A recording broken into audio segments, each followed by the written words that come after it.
ये स्थिति पढ़ा दिया था। अक्षीय स्थिति में वैद्युत क्षेत्र की तीव्रता क्या होगी? आज बताएंगे निरक्षीय स्थिति में। ठीक है, तो हेडिंग क्या है? वैद्युत द्विध्रुव की निरक्षीय स्थिति में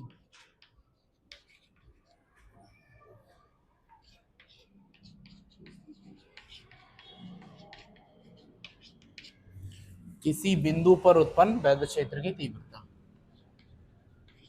किसी बिंदु पर उत्पन्न वैद्युत क्षेत्र की तीव्रता।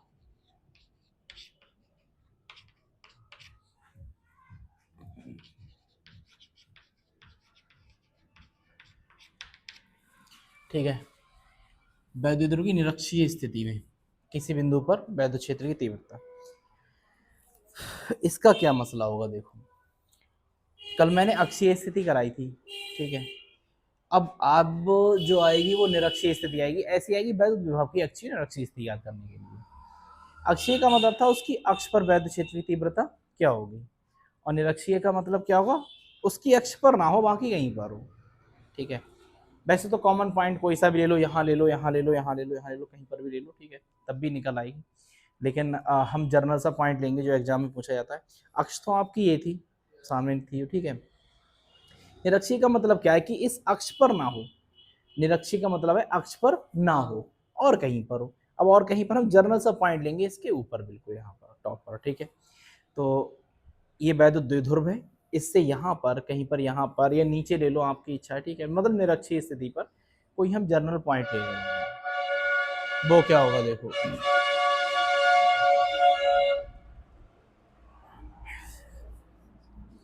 तो हमने सबसे पहले क्या किया? वैद्युत द्विध्रुव बनाया और लिखना क्या है? माना एक वैद्युत द्विध्रुव जिसका वैद्युत द्विध्रुव आघूर्ण P बराबर 2QL है, K परावर्तांक वाले, आप नहीं भी लिखोगे तब भी कोई दिक्कत नहीं है, माध्यम में रखा है, इससे निरक्षीय स्थिति में। ठीक, तो हम पहले वैद्युत द्विध्रुव खेल रहे हैं। माना एक वैद्युत द्विध्रुव जिसका वैद्युत द्विध्रुव आघूर्ण क्या है? P बराबर 2QL है। थोड़ा बड़ा डायग्राम बनेगा ये। ठीक, एक अब वैद्युत द्विध्रुव बनाना है, तो एक पर कर दे रहे हैं हम प्लस का Q और दूसरे पर क्या कर दे रहे हैं? माइनस का Q। ठीक, इतनी बात समझ में आ रही? प्लस Q और माइनस Q। अब पूरे की दूरी हमारे पास कितनी होती है? 2L होती, नहीं होती? हमने क्या कंसीडर किया है कि इसका मध्य बिंदु से स्मॉल आर दूरी पर निरक्षीय स्थिति यहाँ कहीं पर पॉइंट लेना है, और हमने इसकी दूरी क्या मान ली यहाँ से यहाँ तक की? Small R. ठीक है, स्मॉल आर दूरी पर एक बिंदु क्या है? P है, जिस पर हमें वैद्युत क्षेत्र की तीव्रता ज्ञात करनी है। तो हमने मान लिया कि माना एक वैद्युत द्विध्रुव जिसका वैद्युत द्विध्रुव P बराबर 2QL है, किसी माध्यम में रखा है या वायु में रखा है, जैसी आपकी इच्छा हो। इसके मध्य बिंदु O से स्मॉल आर दूरी पर निरक्षीय स्थिति में, ऊपर बना दी। ठीक है, एक बिंदु P है जिस पर हमें वैद्युत क्षेत्र की तीव्रता ज्ञात करनी है। मैं इसे थोड़ा और मतलब वैसा कर दे रहा हूँ, वरना ज़्यादा डायग्राम हो जाएगा बड़ा तो दिक्कत होगी। ठीक है, यहाँ से स्मॉल आर दूरी पर बिंदु P है, ये हमें पता करना है कि इसकी वैद्युत क्षेत्र तीव्रता क्या होगी। पूरी की लंबाई तो देखो 2L होती है, सॉरी, पूरी लंबाई क्या होती है? 2L। यहाँ से लेके यहाँ तक अभी तो मिटा दी लिखी हुई थी, तो ये कितनी रह जाएगी? L, और ये भी कितनी रह जाएगी? ठीक, अब हम क्या काम करेंगे? हमें तो कॉन्सेप्ट पता है ना, हमने माना प्लस Q द्वारा P पर उत्पन्न वैद्युत क्षेत्र की तीव्रता,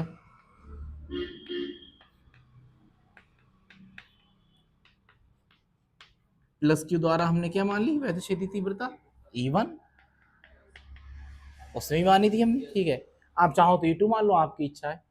तो हमारे पास फॉर्मूला क्या होता है? E का 1/4πε0 Q/r², यही तो होता है ना। ठीक है, 1/4πε0 Q/r², 1/4πε0 सेम रहता है सब में, क्यू हमने लिया हुआ है ऑलरेडी, आर स्क्वायर, आर का मतलब है, अब मैं इस क्यू की बात कर रहा हूँ इस पी के लिए, तो मैं क्यू से पी तक की दूरी को नापूंगा, बाकी मुझे किसी से मतलब ही नहीं है।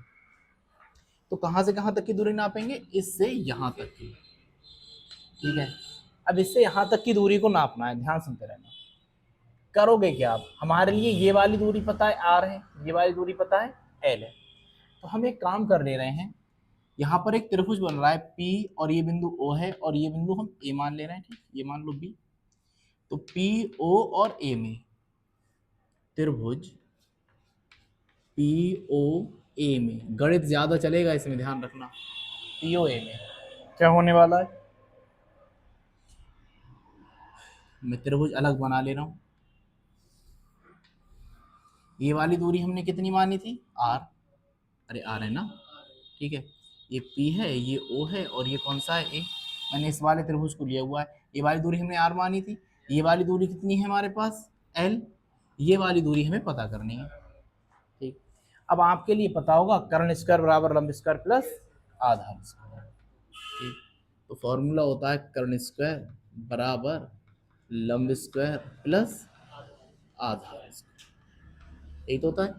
कर्ण हमारे पास क्या है, P से लेकर के A तक की कहानी, यही हमें पता करना है। P से A तक क्या होगा, इसका स्क्वायर, आधार क्या है R स्क्वायर, और ये क्या है हमारे पास L square, under root, sorry अभी नहीं लगेगा, P A की वैल्यू अगर हम निकालेंगे तो स्क्वायर हटेगा, उधर क्या लग जाएगा जाकर के अंडर रूट, तो R स्क्वायर प्लस क्या हो गया, ठीक है। कहने का मतलब ये मेरे लिए P से लेके A तक की दूरी निकल आई ये वाली, कितनी, under root R square plus का L स्क्वायर। इसी under root R square plus L square को जब भी हमें जरूरत पड़ेगी तो हम R square plus L square उसकी पावर 1/2 लिख पाएंगे, क्योंकि रूट जब हटता है तो पावर 1/2 आती है, ठीक है। तो हमारे पास होना क्या है कि यहां से लेकर कहां की दूरी निकालनी है हमें, यहां तक की, ठीक है। Q से लेके P से लेके A तक की, तो E1 बराबर 1/4 pi epsilon not Q upon R square, R square कह दो, या मतलब R स्क्वायर मतलब यहां से लेके यहां तक की दूरी, तो यहां से लेके यहां तक की दूरी कितनी है हमारे पास, under root R square plus का L स्क्वायर, और उसका क्या होना है, स्क्वायर तो ही होना है भाई, दूरी तो हम लिखेंगे, उसका क्या करेंगे स्क्वायर। अब एक खास बात ये होती है 1/4 पाई एप्सिलॉन नॉट, एक खास बात ये होती है कि रूट स्क्वायर से कैसा हो जाता है, खत्म हो जाता है, ठीक। R स्क्वायर क्या बचा प्लस का L स्क्वायर, इसे समीकरण नंबर 1 कह दो आप। मैं इसे मान लेता हूं कि ये किसके बराबर है, ई डैश के बराबर है। हमने इससे क्या किया है, मान लिया है, हमने मान लिया है किसके बराबर है, ये ई डैश। आप चाहो तो इसे समीकरण नंबर 1 कह दो। अब इसी तरह से आप देखेंगे माइनस क्यू द्वारा बिंदु P पर उत्पन्न वैद्युत क्षेत्र की तीव्रता, इसकी बात करेंगे हम। भाई प्लस का निकालना है माइनस का निकालना है, दोनों को जोड़ देना है, आंसर आ जाएगा, और कुछ थोड़ी करना है। अब माइनस क्यू के द्वारा निकालना है, तो हमने मान लिया कितनी है, E2, फॉर्मूला तो सेम है 1/4 pi epsilon not Q upon R square, यही तो है। अब यहां से देखो E2 हमें पता करना है, 1/4 पाई एप्सिलॉन नॉट हमारे पास एग्जैक्ट सेम है, Q जैसा है वैसा ही रहेगा, बदलना किसे होता है, दूरी को। तो मुझे यहां से लेके यहां तक की दूरी पता करनी है, बस यही तो पता करनी है। अब अच्छा एक बात बताओ, ये R था ये L था, तो ये कितना निकला, R square plus L square. अब ये बिल्कुल इसी की तरह, तो R है L है, तो ये भी कितना निकलेगा, under root R square plus का L स्क्वायर, एग्जैक्ट बिल्कुल वैसा ही है, तो वैसी दूरी निकलने वाली है। अब यहाँ पे क्या लगा दो, under root R square plus L square और उसका स्क्वायर, तो E2 बराबर हमारे पास आएगा 1/4 pi epsilon not Q, root से स्क्वायर खत्म हो जाएगा, क्या बचेगा, R square plus L square. अब बड़े ध्यान से देखो, ये हमारा जो E1 निकला था 1/4 पाई एप्सिलॉन नॉट Q बट्टे R square plus L square, बिल्कुल इसी की तरह 1/4 पाई Q बट्टे R square plus L square. तो जब ये E डैश के बराबर माना है, तो ये भी किसके बराबर होगा, E डैश के, ठीक है। ये भी किसके बराबर होगा, E डैश, समीकरण नंबर कह दो 2। अगर आप ध्यान से देखेंगे तो आपके लिए पता चलेगा कि समीकरण 1 व 2 से, समीकरण 1 व 2 से आप देखोगे कि E1 बराबर किसके है, E2 के। दोनों भी E1 जो हमारा निकला है वो एग्जैक्टली किसके बराबर, E2 के ही तो है, और हमने इसे अपनी तरफ से मान क्या रखा है, E डैश के बराबर। सही है। अब बस हमें ये करना है, E1 और E2 को क्या करना है, जोड़ना है। ठीक, अब E1 E2 को जोड़ेंगे कैसे करके, ये भी मुद्दे वाली बात है। P पर कुल वैद्युत क्षेत्र की तीव्रता,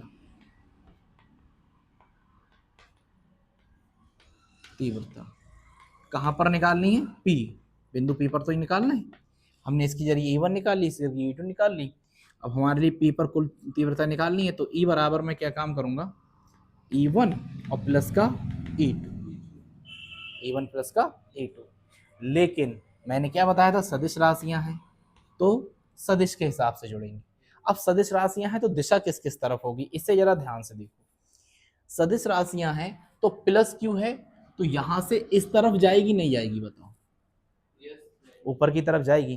ठीक है, प्लस है तो कहां की तरफ जाएगी, ऊपर की तरफ, और ये माइनस है तो कहां की तरफ आएगी तीव्रता, नीचे की तरफ। ठीक है भाई, इसकी तरफ आएगी और यहां से उस तरफ जाएगी। अब देखो कहानी तो इसमें आपके लिए सर्वांग संवारी लगेगी कि ये साइड इस साइड के बराबर है, ये साइड इस साइड के बराबर है, ये वाला भी बराबर है, कॉमन है, तो इसके सारे एंगल भी बराबर होंगे। तो हम इसमें बहुत ज्यादा लिखेंगे नहीं, हम आपको ये ध्यान रखना है कि अगर ये थीटा है तो ये भी कितना होगा, थीटा होगा।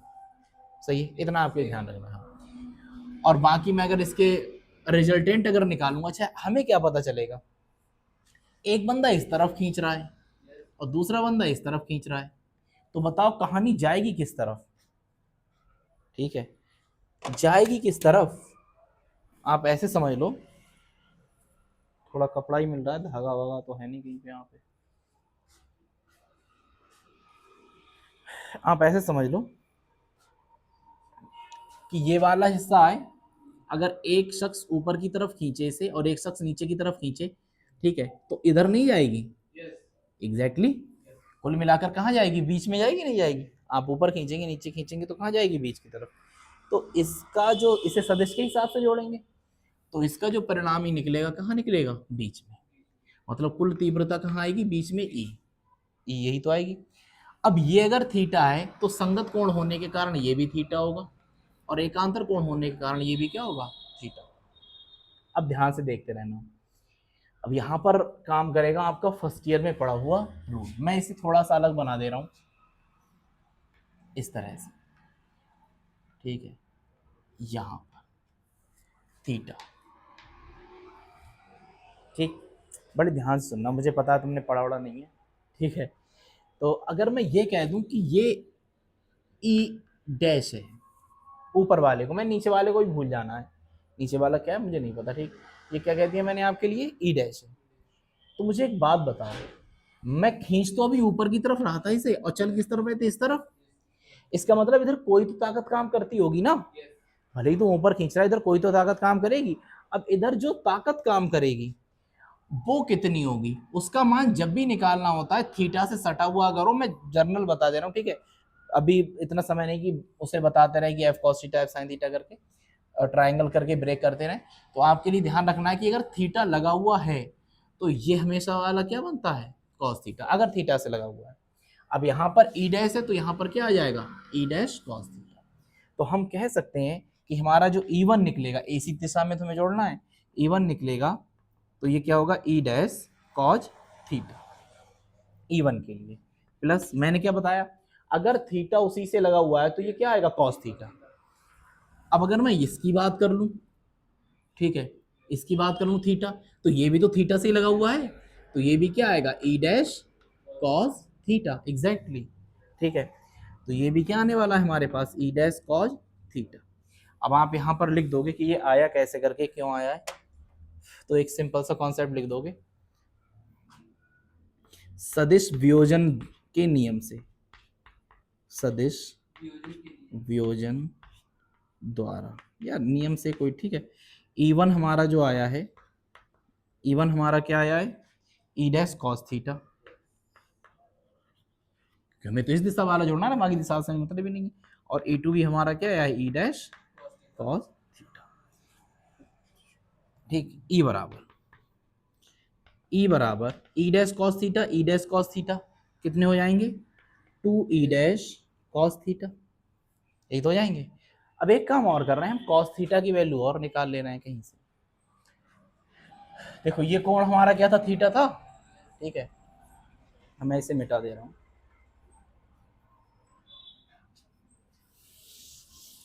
बहुत गंदा है ये तो।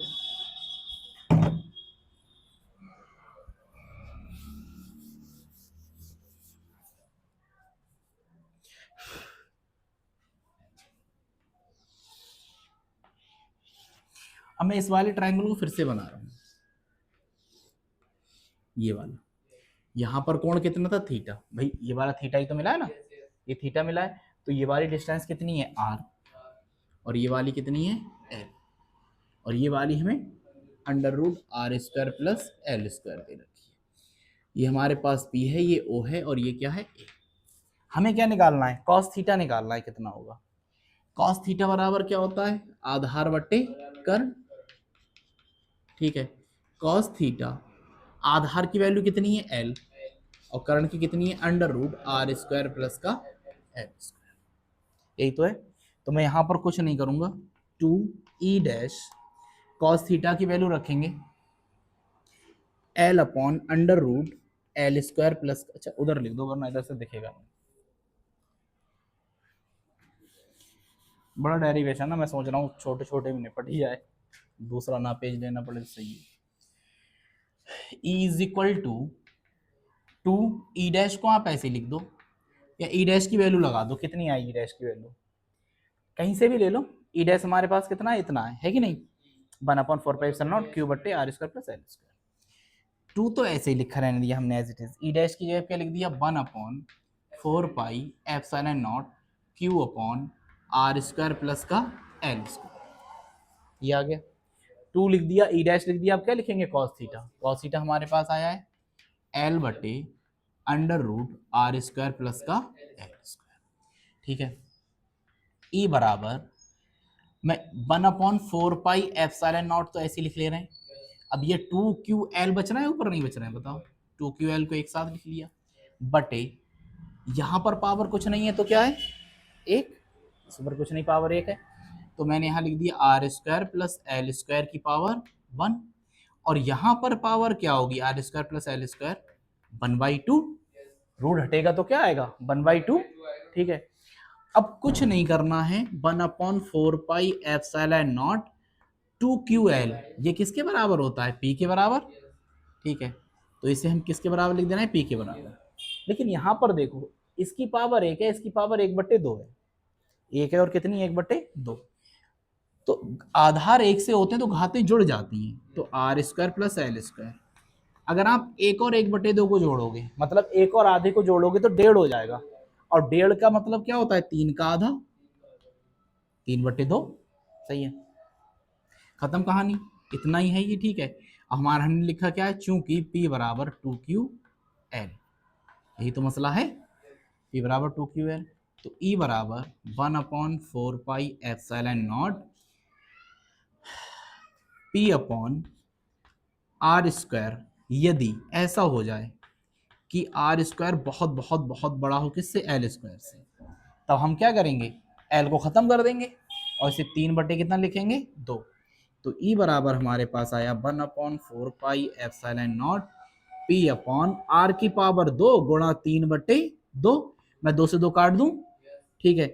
Now E is equal to 1/4πε0 P बटे आर की पावर 3, ये आ गई हमारी कुल वैध क्षेत्र की तीव्रता निकल के, ठीक है। अब इसे मैं एक बार और समझाऊंगा, अभी ये जो काम है आपका, देखो आप जो कॉपी भरो, ठीक है, तो सीरियल से ये करते जाना, और ये वाला काम अगर आप करो, ये वाला मतलब करना तो है ही, ये वाला उसके साइड में लिखते जाना, ठीक, दोनों ऐसे मत लिखना जैसे मैंने ऊपर लिख दिया है, मैंने तो लिख दिया ताकि एक बोर्ड पर आ जाए सारा का सारा, ठीक है।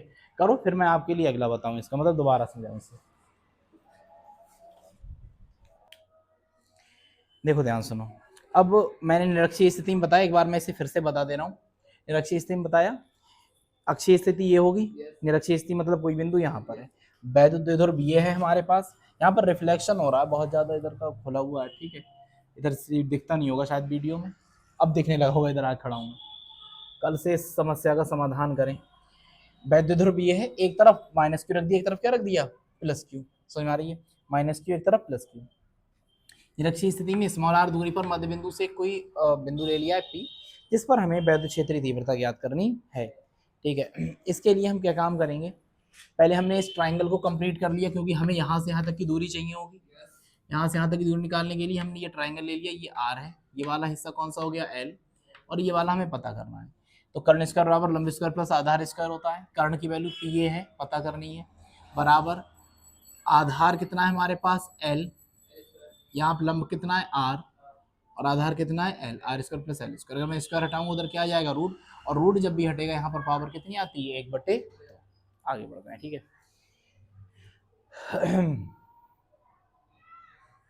पावर 1/2 आती है। इसके बाद यहाँ से यहाँ तक की हमें दूरी मिल गई। अब हमें फॉर्मूला तो पता है कि अगर मुझे और किसी मोहमाया से मतलब नहीं है, मैं इसके द्वारा यहाँ पर वैद्युत क्षेत्रीय तीव्रता निकाल ले रहा हूँ। तो ई बराबर होता है 1/4πε0 Q/r² ये फॉर्मूला होता है। तो 1/4πε0 और Q ये तो ऐसे ही रहेंगे एज इट इज। बदलना क्या है, दूरी। यहाँ से यहाँ तक की दूरी कितनी है, √r² प्लस का l²। बाकी सारी की सारी चीजें सेम रही, इससे √r² प्लस l² लिख दिया, स्क्वायर से रूट खत्म हो जाएगा, क्या बचेगा, r² प्लस का l²। सेम जितनी दूरी इसकी है उतनी दूरी इसकी निकलने वाली है, ठीक है। उतनी दूरी इसकी निकलेगी, तो फॉर्मूला सेम है भाई, इसके द्वारा यहाँ पर निकाल लो, इसे भूल जाओ। तो 1/4πε0 Q/r²। Q की वैल्यू हमारे पास कितनी है, Q/r की वैल्यू हमारे पास कितनी है, 1/4πε0 Q तो सेम ही रहेगा। R की वैल्यू यहाँ से यहाँ तक कितनी है, √r² प्लस का l², और उसका क्या करना है, स्क्वायर, स्क्वायर से रूट खत्म हो जाएगा, क्या बचा, r² प्लस का l²। ये हमारे पास, हमने इसे माना था किसके बराबर, ई डैश के। तो ये और ये दोनों एकदम सेम है कि नहीं है, इसे हम किससे बराबर मान लेंगे, ई डैश के। इसका मतलब इधर भी ई डैश जा रही है। अब मैंने काम क्या किया है, प्लस से जाती हैं, प्लस से दिशा जाती होगी तो इधर ई डैश होगी, और इधर आने वाली भी क्या होगी, ई डैश, क्योंकि माइनस की तरफ आती है, ठीक है। अब हमें कैसे पता चलेगा, एक तो इस तरफ खींच दिया आपने, एक इस तरफ खींच दिया, हमें कैसे पता चलेगा कि परिणामी किधर होगा, दो दिशाएं है ना, ठीक है। तो परिणामी के लिए क्या क्या बताया था मैंने अभी, कि आप कोई भी इंस्ट्रूमेंट लो, ठीक है, पेन देना, पेन बहुत काम कर रहा है।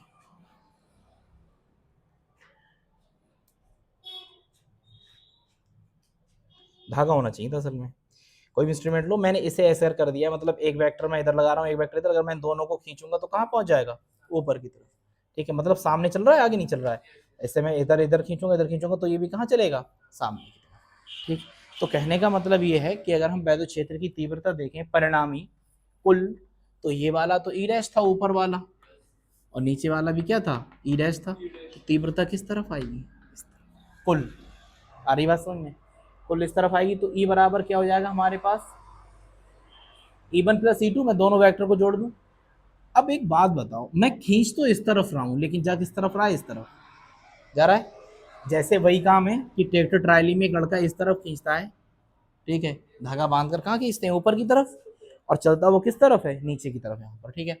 तो वो चलेगा किस तरफ, इस तरफ। इसका मतलब कोई तो ताकत इधर है जो काम कर रही है। तो ध्यान रखना, अगर थीटा से सटी हुई है तो ये क्या आ जाएगा, ई कॉस थीटा। ये ई डैश थी ना, तो ई डैश कॉस थीटा आ गया। अब ये भी थीटा लगा हुआ है, यहाँ पर हम खींचेंगे तो इधर भी चल रहा है ये, ठीक है। तो ये भी क्या आएगा, ई कॉस थीटा। तो मैंने E1 को कह दिया ई कॉस थीटा आ गया, और E2 क्या कह दिया, ई कॉस थीटा। तो ये आ जाएगा 2 ई कॉस थीटा, ठीक है। 2 ई कॉस। अब ई डैश की वैल्यू रख दो। ई डैश की वैल्यू हमारे पास क्या थी, दो, तो ऐसी लिख दो। ई डैश की वैल्यू तो 1/4πε0 Q/r² प्लस का l²। और कॉस थीटा, कॉस थीटा भाई यही वाला डायग्राम मैंने कहाँ बना लिया, यहाँ पर। आर वो है, एल ये है, ये वाला हमारा कर्ण है। कॉस थीटा बराबर क्या होता है, आधार बट्टी कर्ण। आधार की वैल्यू हमारे पास एल है, कर्ण की वैल्यू क्या है, √r² प्लस का l²। तो बाकी सब चीज 2 लगा दी, ई डैश की वैल्यू लगा दी, और कॉस थीटा था तो कॉस थीटा की वैल्यू हमने कितनी लगाई, l/√r² प्लस का l²। ध्यान से देखो, 1/4πε0 मैंने एकदम अलग कर लिया, 2QL यही तो बचा।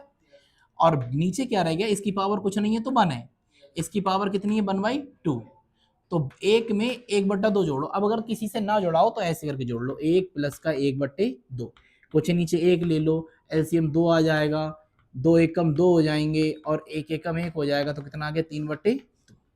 ठीक है, वैसे हमारी तरह जोड़ लोगे, दो एकम दो और एक 3/2, तो कुल मिला के 3/2 आना है। या फिर जनरली जोड़ लो, एक में आधा जोड़ोगे तो 1.5 आएगा, और 1.5 का मतलब 3 का आधा होगा। ठीक है, 1/4 पी आर स्क्वायर, मैंने क्या मान लिया, एल स्क्वायर बहुत छोटा है, आर स्क्वायर बहुत बड़ा है, छोटा है तो इसे क्या कर देंगे, खत्म, नगण्य मान लेंगे। तो ये खत्म हो गया, 3/2 आ गए। अगर मैं इससे 1/4 पी ऐसे रहने दो, आर स्क्वायर और 3/2 है, इसमें से मैंने इसे काट दिया, तो क्या बचा, आर का क्यूब। यही आएगी हमारी निरक्षीय स्थिति में वैद्युत क्षेत्र की तीव्रता। अब कल पढ़ाएंगे वैद्युत विभव, और वैद्युत विभव के बाद वैद्युत विभव की अक्षीय और निरक्षीय स्थिति में तीव्रता। ठीक, thank you, take care, have a nice day, keep smiling.